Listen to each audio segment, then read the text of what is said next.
Hey everybody, and welcome back to Kerbal Space Program RP-0.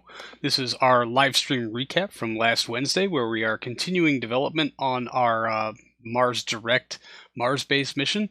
For this episode, we're focused primarily on integrating our pair of rovers now. There's been a little mission creep in that regard. We will have one rover, the one to the left-hand side of the screen, that is responsible for collecting resupply drop pods and retrieving them and then bringing them back to the research base. And the rover on the right-hand side of the screen is a basic crude scientific rover with all the nice sciencey bits for retrieving the science and hopefully hitting more than one biome, maybe even more than two, depending on our landing location. We are consulting our mapping probes in Mars orbit as well as Harmonia Station for looking for the lowest possible altitude that we can set this thing down on, and we'll be planning our mission accordingly. Of course, getting it safe on the ground is a few steps away still. We have to, first of all, figure out all the equipment that we need to bring and how to get it onto a base-like platform that will hopefully be sustainable and resupplyable and work well given the environment. Its initial mission will be a Mars Direct. The crew will launch with the vehicle.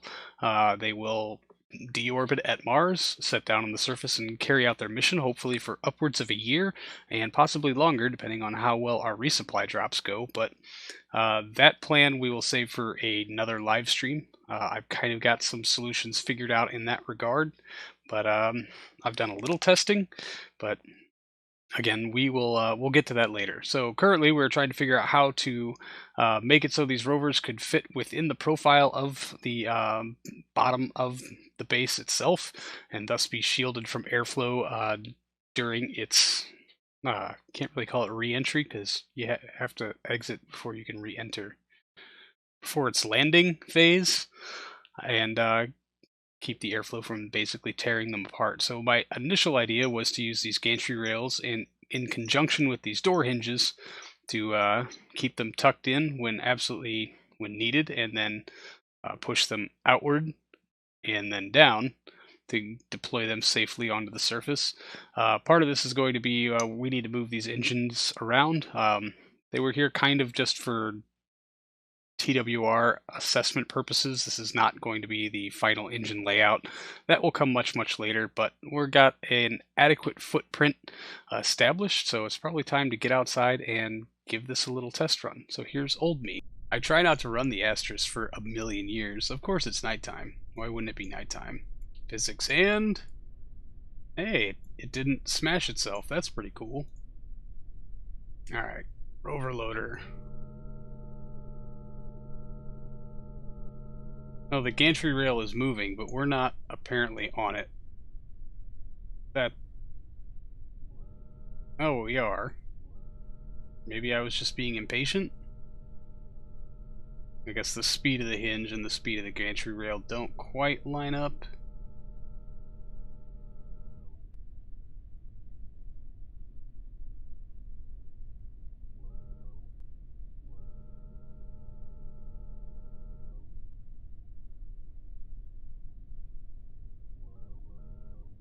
Oh yeah, let's just clip right through the launch pad. That's cool. I guess that means we're gonna sink a bunch. Alright. Wheel hinges. Was it the second batch of wheel hinges? Maybe if we articulate all of them. Astros is a simple engine which would probably have a low failure rate by the time you get to crash position in the career. We could hope.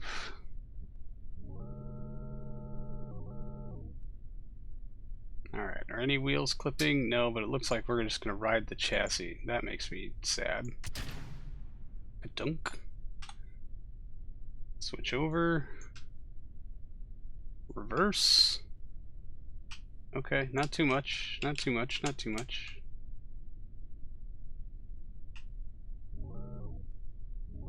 Is this the right set of... It is not the right set of wheel hinges. Alright, that's beach. That is upright. Excellent. Alright, let's put ourselves on a... not off the edge, please. I love you, KSP wheel physics. Okay.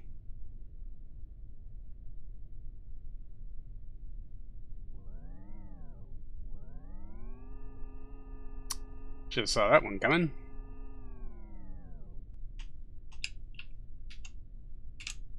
So this is what we're...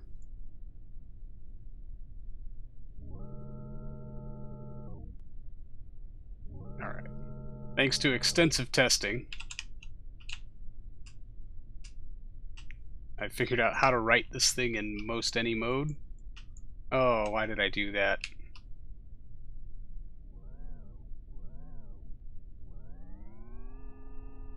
Oh boy. I don't know if we're going to have 30 Astros engines, but yeah, they probably should. I don't know. I have... the HT3s are recognized by test flight, and we very, very rarely see a failure there. So I don't know.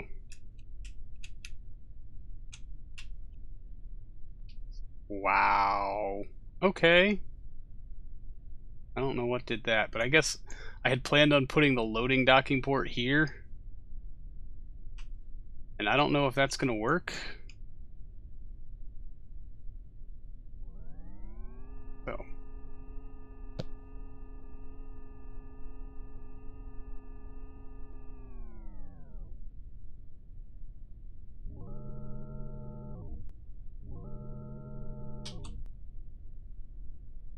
For Infernal Robotics were less buggy, it would be so much easier to make another gantry parallel to the ground to change the centering of the main structure relative to the frame of the wheels.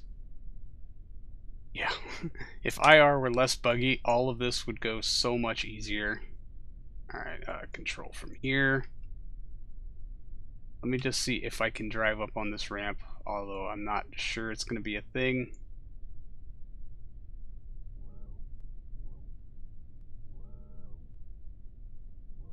Let's not stress the hinge too much. Man, these wheels are just torquey as hell.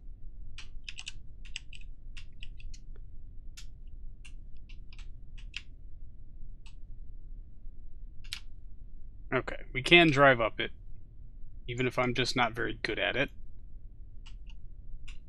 That's a positive.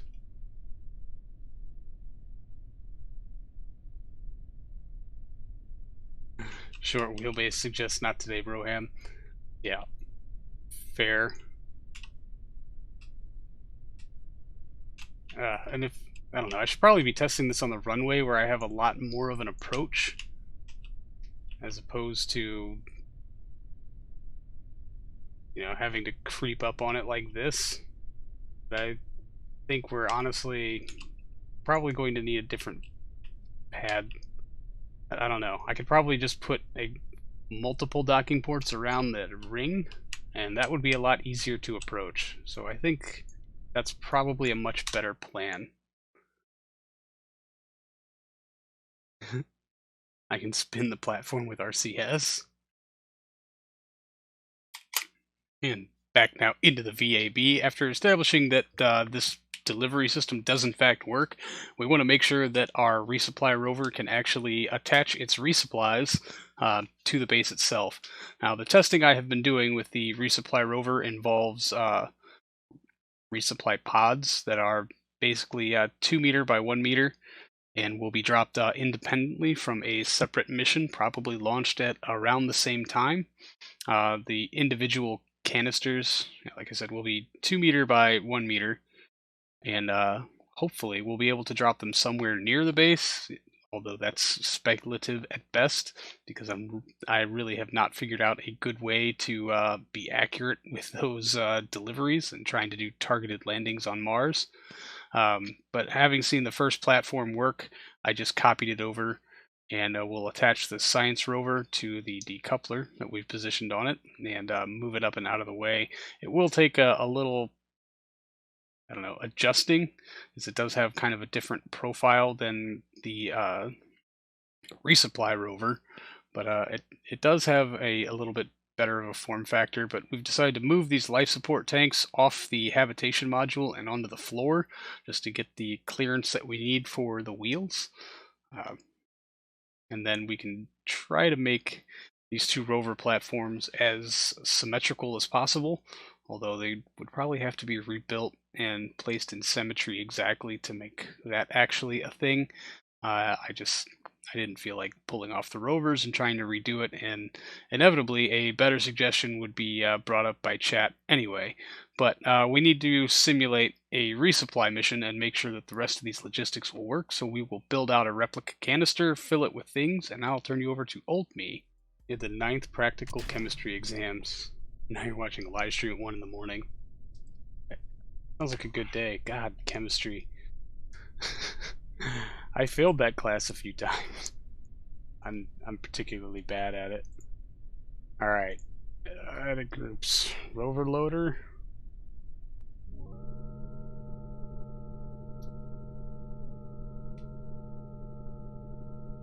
Okay, good. Gantry rails need to be sped up just a bit. I'm moving the wrong one. Yep.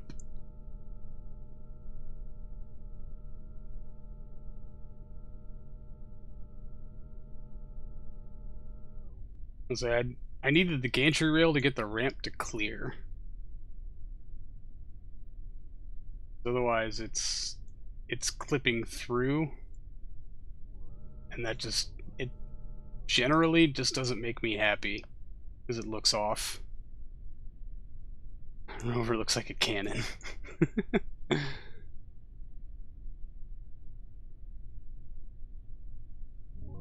Wrong wheel set. Now the wheels are inverted. Or now, what was the lowest set is now no longer. That's fine. Alright. Decouple. Brakes. Of course, this had to move.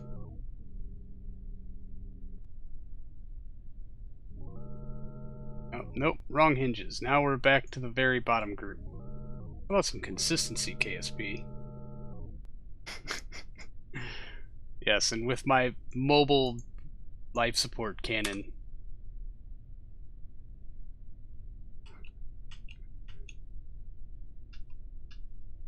The war will be waged. Set as target.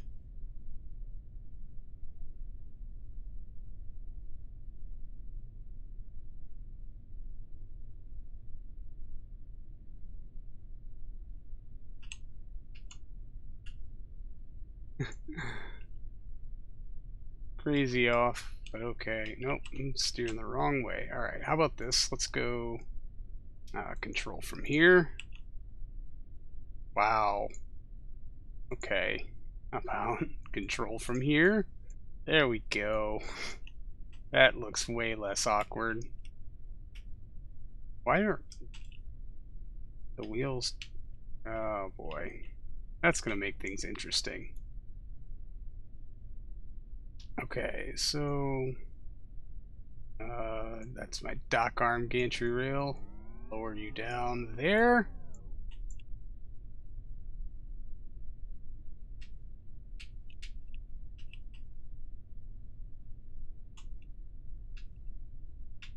The steering is just being weird, so we're gonna disable steering back here just for the time being.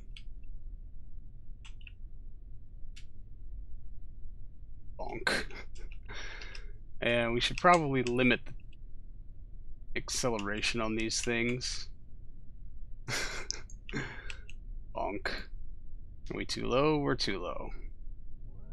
Nope, that's lower. That looks pretty docked. Oh god. What are you doing? What are you doing? Decouple. Well, that was an interesting side effect. That, oh, it cost us a tire. Son of a bitch. It cost us 2. Nope, that one's broken too. Also, it cost us all 3 wheels. That is interesting. That did not happen in previous testing. Landing legs would be good explosives. Deploy the bumpers? Do those actually do anything? You sent me something relevant on Discord. Okay. Unfortunately. Well, I can go look at it. Hold on a second. Let me... Yeah. That's absolutely not going to work if we break wheels every time we dock with something. That makes me really, really sad. BAB. Fortunately, the common conclusion on the wheel failure is that it was a one-off thing, and that because Mars has lower gravity, depending on which port we go to, the base should not be putting nearly as much stress on the lander as anticipated. So we will just continue on with testing as usual, and hopefully in future testing we can prove that the wheel overstressing phenomena is a one-time thing. Now, we are going to bring lots of spare parts out with us to Mars, so we will need these parts containers from the KIS.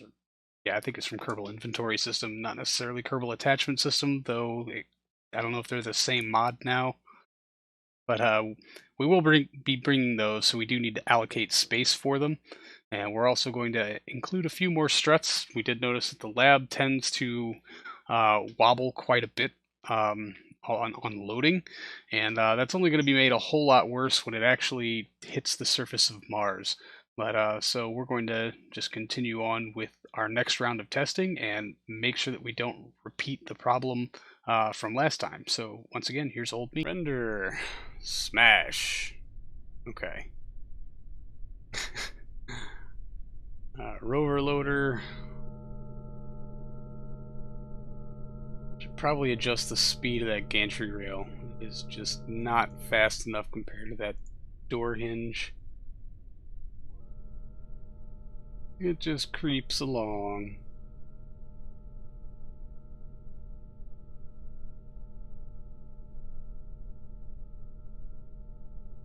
And dunk. Door hinge. Alright, and where's our wheels? They're probably not the last group because reasons. KSP loves consistency. Let's fold them all the way out. Turn on our brakes. Turn on our brakes. These. And detach.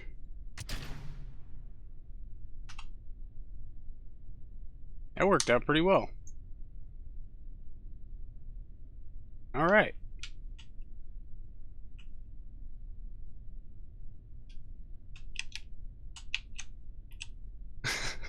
KSP has the consistency of hummus.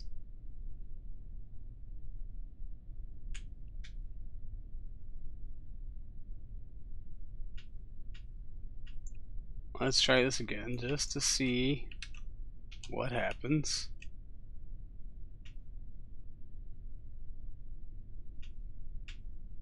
Okay, now, oops.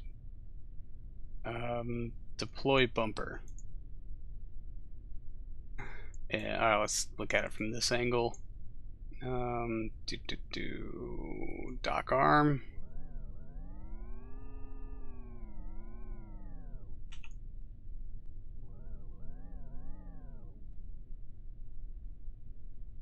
Okay, so do I have to then retract the bumper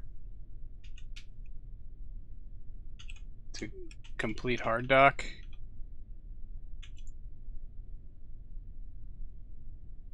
Hey, look at that. And no wheel spasms. That's pretty cool. Decouple node. Alright, that went well. But hey, all the wheels survived. Rover alignment indicator. You're fired. Mouse over and press O. What? I never did install camera focus changer. No, okay. So you're talking about a mod that I don't have. Alright, that worked pretty well. Let's let's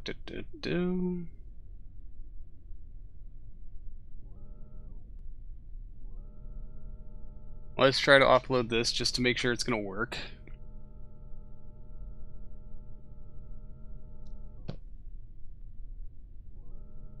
I'm sure it will. This is kind of a proven thing at this point. Okay. Well, see, this is why I'm glad we tested, because that is not ideal. Not even in the slightest. Good to know. VAB. And back now in the VAB, it was suggested a completely different method for getting these rovers onto the ground, and that would save us a lot of parts and a bunch of tonnage. It would take a little while for chat to kind of describe it to me in a way in which I could comprehend, but my first instinct was that we didn't need all of these panels cluttering up things since the wheels kind of stretch beyond them anyway, so I would get rid of those in a hope of alleviating some of our tonnage problems on both sides, really, because the rover wheels never really come in contact with them. We're just lucky to have the rover close enough to the ground when we decouple it from its respective platforms that it doesn't make a whole lot of difference.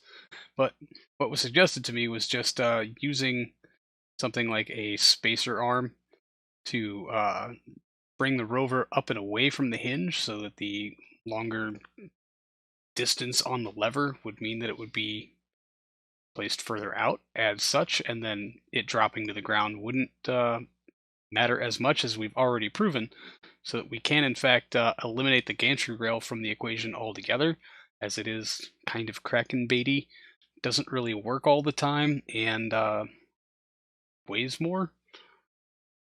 So initially we'll have this rig built out for the scientific rover, but in an effort to optimize, I think we can make it even lighter just by replacing those panels with a standard I-beam, and then adjusting it as necessary, connecting our scientific rover to it, and of course articulating it into the correct position. Now, if we have enough clearance on that I-beam, we can actually get rid of the truss piece altogether. And I think this would work pretty well, because we're not going to have to beach the rover onto said I-beam. It should just slide right off, and even if it doesn't, we should be able to put the front wheels in contact with the ground well enough to safely drive it away from the platform, and it is a much, much simpler system. There you can see it kind of in its final form now, where the clipping is kind of minimal, and we might be able to actually double purpose these beams for a solar panel array, is my initial thought at this particular moment, although I don't think we're going to get to it in this live stream. So we'll try just a shorter beam, because the mount on the resupply rover is right at the nose instead of at the belly, like with the scientific rover, although that might change. We just have to get it to line up correctly with the ground. There we go. That looks much better, and it saved us well over a ton, and it does give us a little more clearance on the platform side of the base itself, for which to include other equipment. Now we're going to load up 4 crew, and at some point we'll try to get this thing outside for a test run. But the whole purpose of the crew here was that these things will need to be strutted in place during flight and during the landing phase. So because these hinges aren't necessarily the strongest thing ever, and during high G load or some technical maneuvering, they might go flopping around out the side, and that's not something we can actually allow. Now, I did think that it was about time to do a full-on drop test of this system, basically attach a booster underneath it, lift it into the air, get some parachutes on it, but I thought it might be nice to actually have something close to how many engines as we're actually going to use on the final mission profile. Now, this is actually shy by several inches, as you can tell by our TWR numbers off there in the right-hand corner. But how many engines we're going to need is very dependent on what our total mass is towards the end of the towards, I don't know, scope complete of this mission, which we don't even have anywhere near figured out yet. So it's not worth spamming this whole thing with a whole massive drive section when we don't even know if it's going to be overkill or if it's going to be not quite enough. But I figured this would be good enough for a kind of a tolerance test, if you will. We'll just see exactly how much punishment we can inflict on this platform before we start to smash things. So we'll start to build out a very small booster underneath. We'll just attach an E1 engine and see where that gets us. We're going to end up needing a bunch more. And good for me for kind of arranging the staging, although, yeah, I'll forget some of the more crucial things here. Yeah, TWR is insufficient, so we'll add 4 more E1 engines, an Aero shell, and some fins, and some launch clamps, and then we'll get it outside, and I'll turn you over to Old Me. But, you know, we'll have some kind of luck here. Alright. Crew is loading in. Okay, pad bounce, throttle full, SAS on, ignition.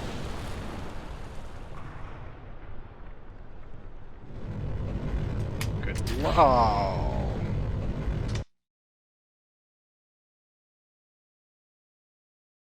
Good catch, guys. It's hard to find good examples of what this stuff should be like demonstrated well in RSS.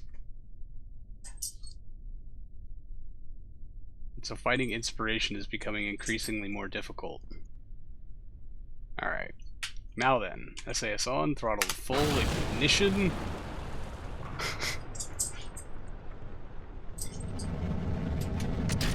Lamps off. You know, it's kind of weird. We still have avionics.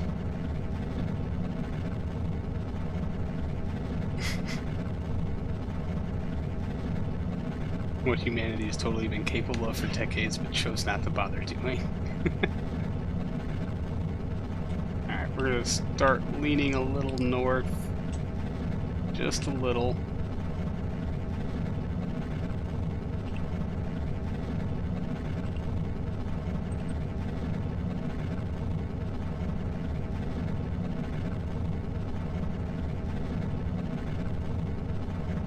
And west. Just a little.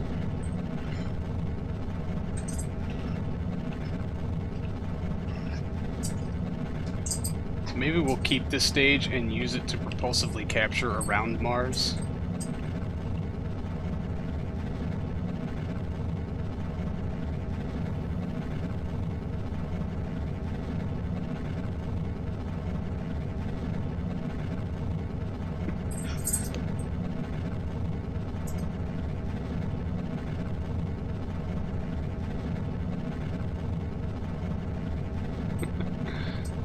Well, thanks, Niven.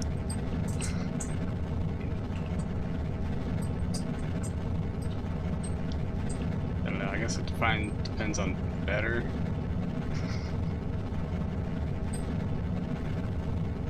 And Wookiee, yeah, I totally agree. Had, I don't know, there's a lot of political forces at work. If Nixon hadn't axed Apollo and started space shuttle development, and if NASA's budget didn't get cut massively, then yeah, if we kept pushing, definitely could have had boots on Mars. If we just kept pushing.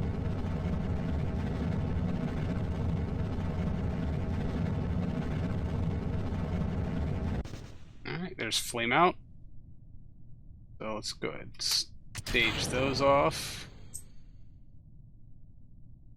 Probably should have gotten rid of them a little earlier. Stage them. Okay. Well, that was interesting.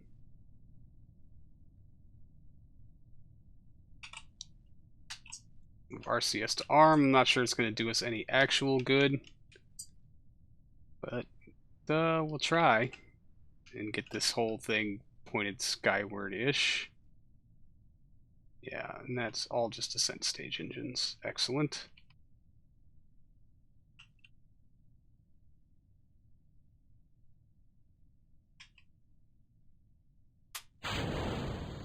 Oh, of course, now the engines don't have any... Son of a bitch.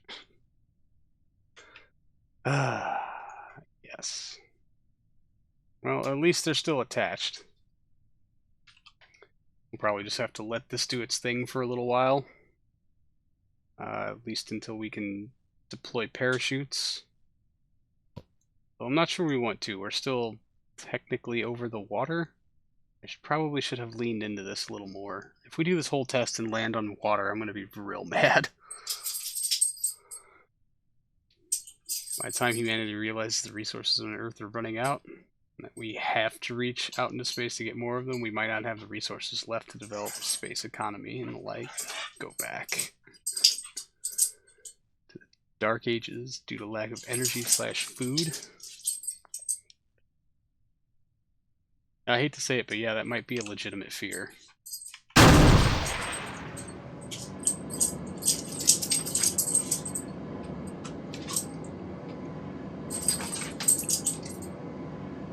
Someone should have reminded me to put RCS ports on this thing. Or at least on the bottom. We really do need to get over some dirt. Well, we got 7 minutes of runtime to kill. And there's a dogfighting arena going on behind me. I'm sure that's translating very well.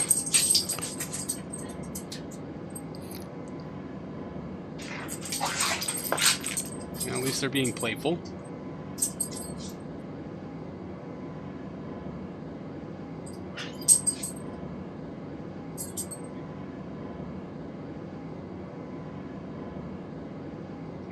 And we didn't lose any wheels, looks like. Hit the brakes, make sure they're not doing dumb things.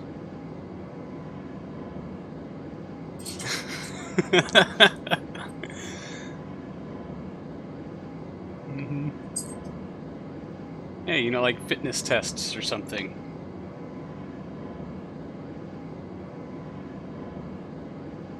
Because why not?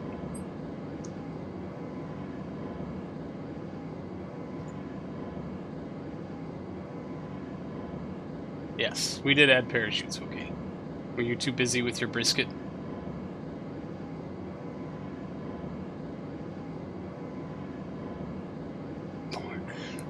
Boris is not allowed to touch the control stick. He will snap it clean off.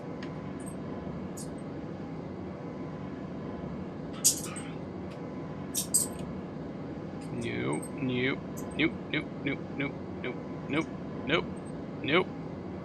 Okay, we're just gonna do that.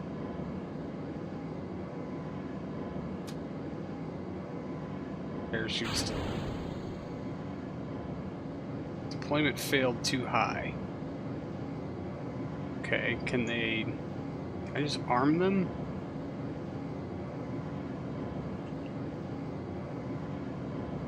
Well, that went well.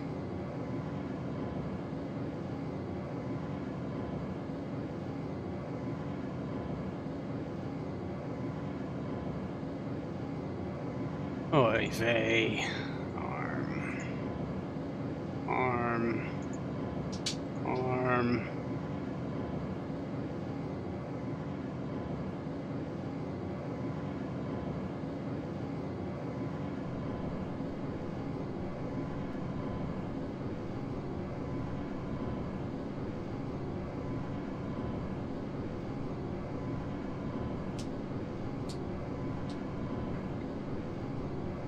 Imaginative shards. Awesome. Back from the far lands of your treacherous journey to watch Twitch. Your journey was not in vain.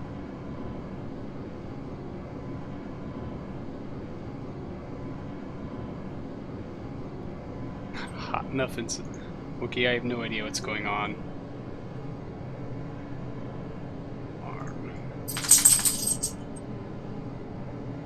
Arm. Got all of them? Yeah, they should all be in pre-deploy. Hey, we're actually slowing down. We're actually over dirt. Are we gonna get a successful... No, it's not gonna be a successful test run. That's just silly. These things won't happen here.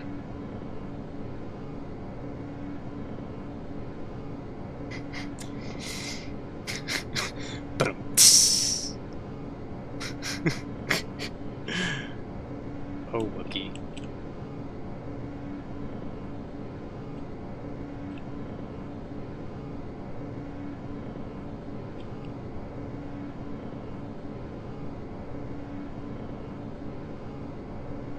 well, we're actually decelerating. Only 14 kilometers more to fall, and then we can begin this test in earnest.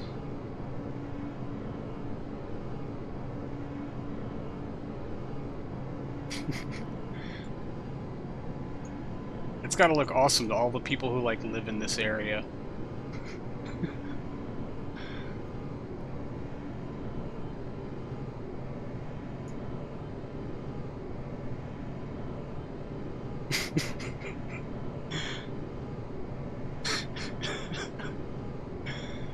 I'm with you on that one, Quiet Elite. They are definitely vacuum optimized, which honestly works in our favor. I'm just trying to empty the tanks. I don't expect them to do much actual work. Let's say their ISP is definitely going to be real terrible right now. Yeah, 18 kilonewtons at 240 seconds and falling of ISP. But good. The quicker they chew through the fuel, the better, because that is less mass the parachutes have to deal with whenever they decide to go into full deploy. I don't think we're going to be able to run through our full complement of fuel before we actually hit the ground, but I'm going to try. And, you know, we'll probably smash some of them when we hit the ground. It'd be nice to see if the impact is going to break the wheels or cause any other undue explosions. If I could ask one of you to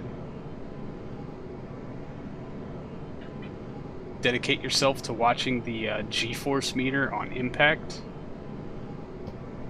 Actually, let's take a look real quick. What is our current most G-force? 3.6.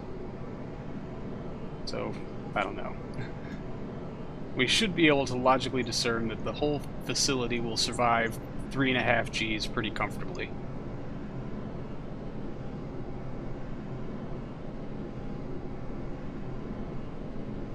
I wonder if those parachutes are going to not deploy in time, considering our sink rate is not insignificant. And our deceleration is very insignificant. Oh, please work to some degree. Please. 1.8 kilometers. 1.5. 1 kilometer. Go to full deploy. Go, go, go. Come on. Uh-oh. Are they set to 750? 500 meters. Oh, this is gonna hurt.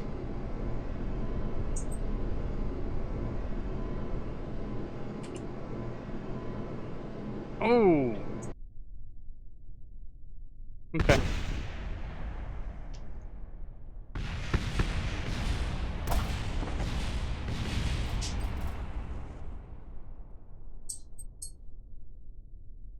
Complete success.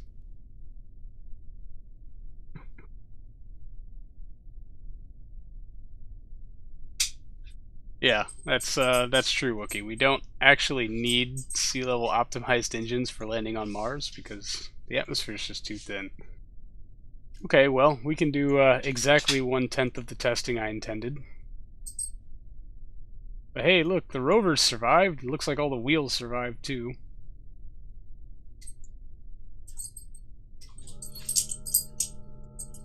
Oh, come on. Wait, what is going on with our... Oh, the struts. I'm really dumb.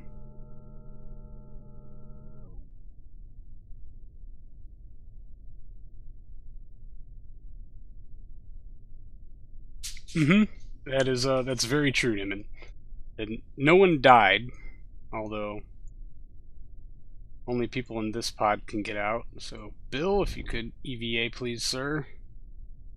We need to have you collect some struts, if you don't mind.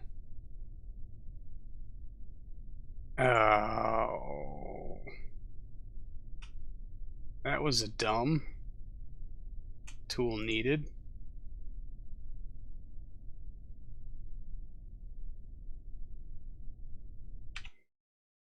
$5.7.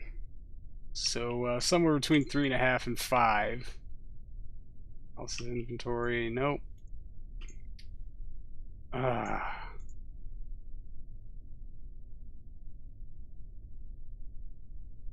hold on. Let's just see if Boris...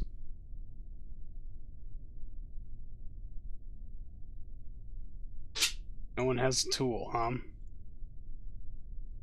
Really? I swear I put a tool in there the last time we were testing this thing.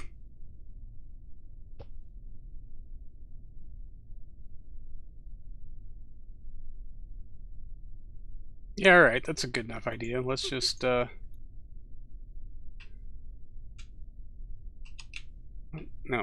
board.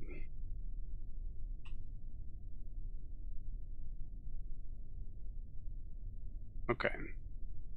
So, decouple.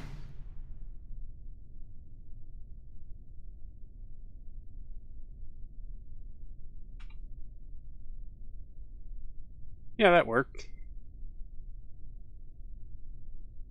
Insufficient avionics. Oh, I'm not on the rover, I'm on an engine bell.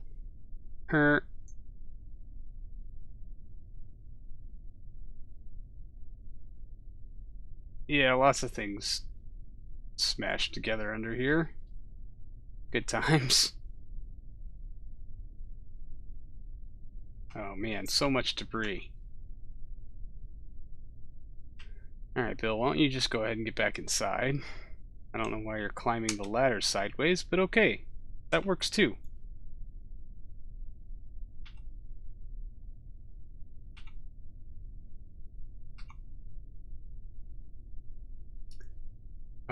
When do I get to control a rover? Of any stripe. Alright. Is this us? Avionics unlocked, okay. Let's flip this thing over.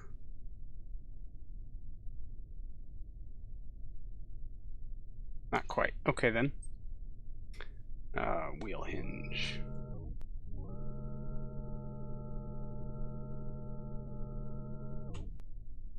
Docking arm. No, we gotta go this way first.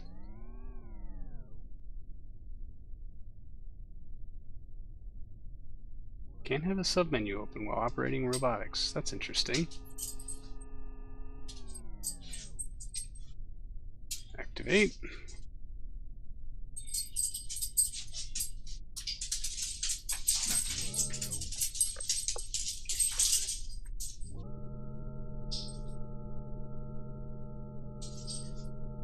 Hinge. Nope. There we go.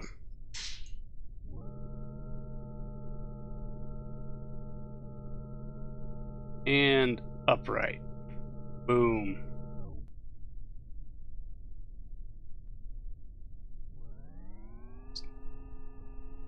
I'm very proud of that ability to write itself.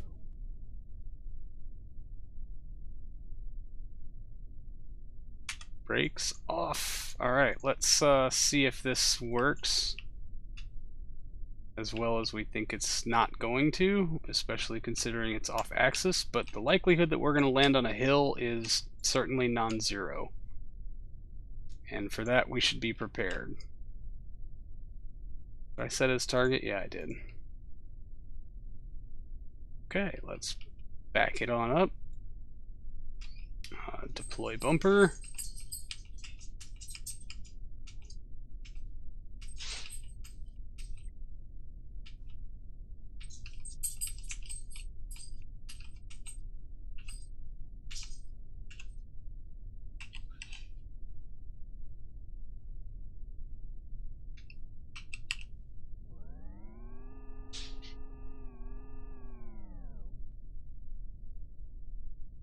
Clunk.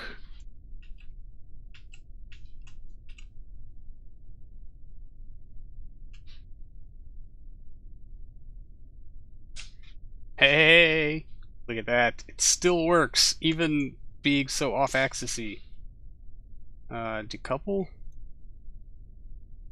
Oh, that's awesome.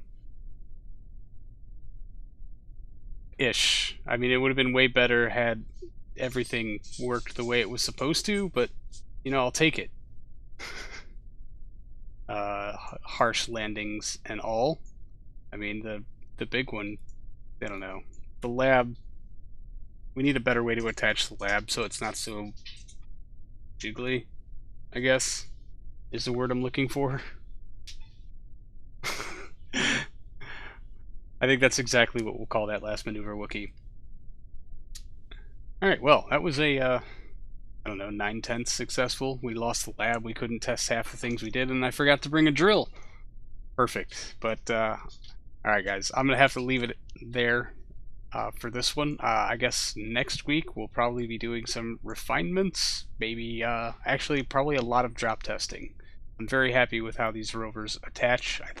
I'm 90% sure they'll just work, which is awesome. Thank you, Niman. So yeah, that's going to do it for this one, everybody. Thank you very much for coming and hanging out. I really do appreciate it. You guys are awesome. Always a good time. So I will see all of you next week. So until then, see you later.